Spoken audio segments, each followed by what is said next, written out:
Si Hisoka Moro ay isang nilalang na nabubuhay para sa isang bagay, ang makahanap ng malakas at kapanapanabik na kalaban. Hindi siya interesado sa mahihina, hindi siya naisiyahan sa mabilis na panalo. Ang hinahanap niya ay isang laban na magpapabilis ng tibok ng kanyang puso. At sa kanyang paglalakbay, isang pangalan ang unti-unting umagaw ng kanyang atensyon. At yun ay si Kite. Isang biyasang hunter, disipulo ni Genfrex at isang mandirigmang may kakaibang nen-ability na kayang magbago ng takbo ng anumang laban. Paano kung sa isang hindi inaasahang pagkakataon ay mag-cruise ang landas nila? Manatiling tapusin ang video ito dahil ibibigay ko ang buong paliwanag sa posibleng kahinatnan ng laban.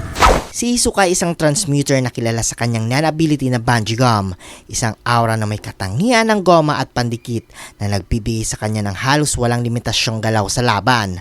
Kaya niyang kontrolin ang distansya, hilahin ang kalaban, ibalik ang mga atake at gawing bitag ang mismong paligid.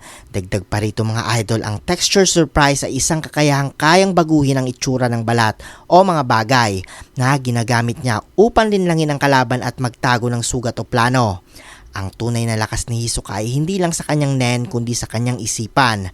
Mahilig siyang maglaro sa laban, basahin ang galaw ng kalaban, at umatake sa sandaling pinakahindi handa ang kanyang katapat.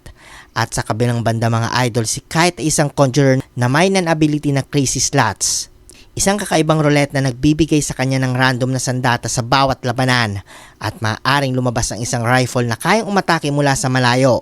Isang higanting sight na may malawak na saklaw ng pinsala o iba pang sandata na idinisenyo para sa brutal na pakikipaglaban.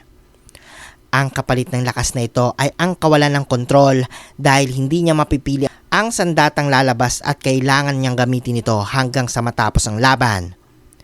Gayunpaman mga idol, si Kite ay isang veteranong hunter na may malinaw na diskarte at matinding karanasan sa laban na nakasalalay ang buhay. Kapag nagsimula ang laban, tiyak na magiging maingat si Hisoka. Sinusubukang intindihan ang mekanismo ng Crazy Slots habang unti-unting inilalagay ni Kite sa pressure gamit ang Bungee Gum.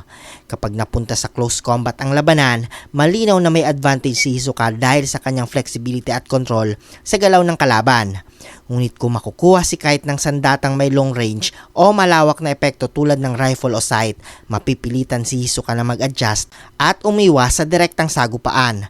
At sa puntong ito mga idol, magiging critical ang swerte. Isang hindi ka nais-nais na role kay Kite ay maaaring magbigay kay Hisoka ng pagkakataong tapusin ang laban. Ngunit isang perpektong sandata naman ay kayang ilagay si Hisoka sa bingit ng pagkatalo. Sa kabuuan mga idol, kung hahaba ang labanan at mauubos ang option ni Kite, mas mataas ang tsansang manalo si Kite dahil sa kanyang adaptability at walang limitasyong pag-iisip sa paggamit ng nen. Ngunit kung maiksi ang laban at makuha ni Kite ang tamang sandata sa tamang oras, posible niyang pabagsakin si Hisoka bago pa ito makapaglaro ng isipan. At sa uli mga idol, ang laban na ito ay hindi lang sukatan ng lakas kundi karanasan, swerte at kung sino man ang mas handang isugal ang lahat sa isang sandaling magtatakda ng kapalaran. Kung nagustuhan mo ang video nito, huwag niyong kalimutang mag-like at subscribe at hit ang notification bell button para updated kayo palagi sa ating video. Maraming salamat.